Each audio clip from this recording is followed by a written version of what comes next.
평강의 주님이란 말씀으로 이 새벽에 은혜를 나누도록 하겠습니다.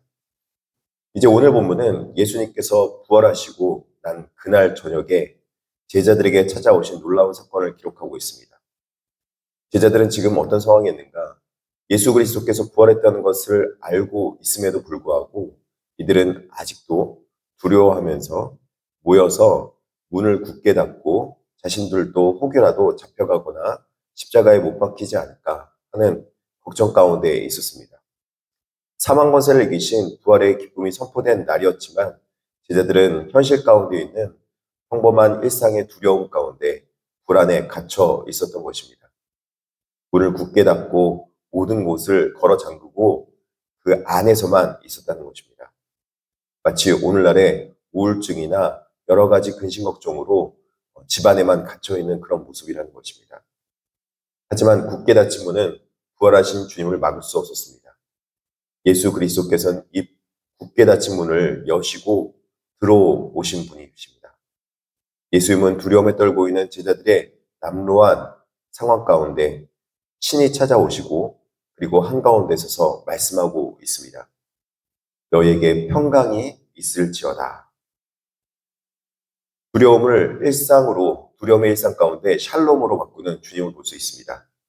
제자들은 예수님의 십자가 죽음 이후에 모든 희망을 잃어버렸습니다. 부활의 소식을 들었음에도 불구하고 문을 잠근 채 숨어 있었습니다. 우리의 삶도 이와 같은 때가 많이 있습니다.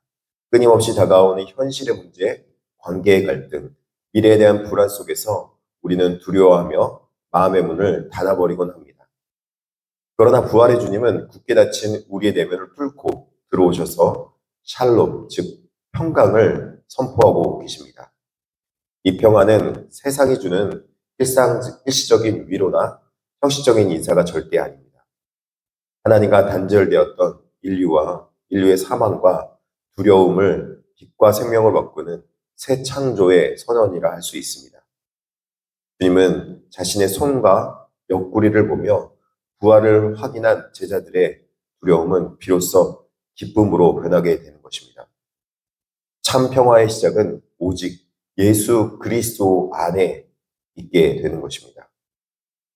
이제 평상의 삶으로 우리를 파송하신 주님을 볼 수 있습니다. 우리에게 평강을 주신 주님께서는 우리가 그 안전한 방에만 머물기를 원치 않으셨습니다. 문을 굳게 닫고 안에만 있으면 마치 이 방 밖은 위험해 그리고 나가지 않는다면 안전할 것도 보이지만 사실은 그렇지 않습니다. 방 안에서도 언제든지 사람은 죽고 여러 가지 질병과 환난을 겪게 되어 있습니다. 예수님께서는 이제 바깥에 나아가서 샬롬의 평화를 전하라고 말씀하고 있는 것입니다. 아버지께서 나를 보내신 것 같이 나도 너희를 보내노라. 아멘. 주님은 제자를 다시 그들이 두려워하던 세상, 곧 치열한 평상의 삶 속으로 파송하십니다. 부활의 증인으로 부르신 것입니다. 하지만 빈손으로 보내지 않으셨습니다. 숨을 내쉬며 이르시되 성령을 받으라 라고 말씀하시며 새 창조의 사역을 감당할 보혜사 성령님을 함께 보내주십니다. 평강을 누린 자는 이제 일상 속에서 복음을 수종들며 사람을 살리고 죄를 사하는 생명의 사역에 동참하게 됩니다. 그럼에도 불구하고 지금 이 자리에 없는 사람이 한 명 있었습니다. 누굽니까? 바로 도마입니다. 그는 동료들의 증언을 듣고 내 손가락을 그 못자국에 넣으며 내 손을 그 옆구리에 넣어보지 않고는 믿지 아니하겠노라 하고 고집하던 자였습니다. 어떻게 보면은 고집이라고 표현할 수 있지만 신중한 자일 수 있는 것이죠. 그런데 이런 신중하고 고집스러운 도마에게도 예수님은 찾아오십니다. 여드레가 지나 주님은 제자들이 다시 모인 그 평상의 자리에 찾아오십니다.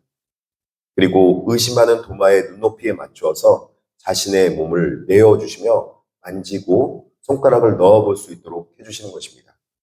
상처를 만져보고 믿음이 없는 자가 되지 말라는 주님의 사랑 앞에 도마는 모든 의심을 거두고 엎드리십니다. 나의 주님이시요 나의 하나님이시니이다. 이제 예수님은 도마를 향해 그리고 오늘 살아가는 우리를 향해 중요한 도전을 던지십니다. 너는 나를 본고로 믿느냐? 보지 못하고 믿는 자들은 복되도다. 이렇게 말씀하고 있습니다.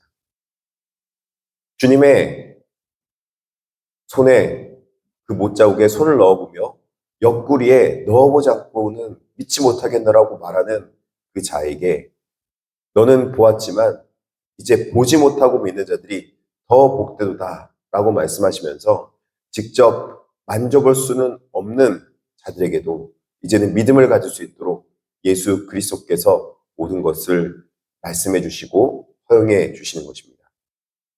요한복음의 저자가 증언하듯이 우리는 이 기록된 말씀을 통해 예수님을 만납니다.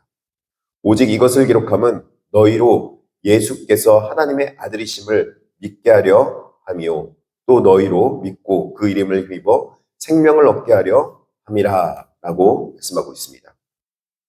말씀을 묵상하고 순종하는 것은 신앙의 선택사항이 아니라 생명의 길을 걷는 필수 요소입니다. 부활은 과거의 사건이 아닙니다. 오늘 우리가 살아가는 평범한 일상, 때로는 두려움과 의심으로 흔들리는 평상의 삶 한가운데로 찾아오시는 현재의 사건입니다. 기록된 말씀을 통해서 부활의 주님을 온전히 믿으시길 바랍니다. 그리고 주님이 주시는 참된 샬롬을 누리며 두려운 세상을 향해 담대히 나아가는 부활의 증인 되기를 진심으로 축복합니다. 매일의 삶 속에서 평강의 주님과 함께 동행하는 복된 성도님 되기를 진심으로 축복합니다. 기도하겠습니다. 사랑의 주님, 너무나도 감사합니다. 일상 가운데 여러 가지 힘듦과 어려움이 있었지만 그럼에도 주님과 동행하면서 주님의 샬롬을 누릴 수 있도록 만들어주심에 감사합니다. 주님께서 우리에게 찾아오시고 말씀하시고 여러 가지 상황 속에서 주님께서 우리에게 격려하심으로 위로하심으로 주님의 샬롬의 평강을 누리게 하심에 감사합니다. 하나님 안에서 은혜를 누리며 이 평강의 삶을 살아갈 수 있도록 주께서 인도하여 주시옵소서. 감사하며 예수님의 이름으로 기도드립니다. 아멘.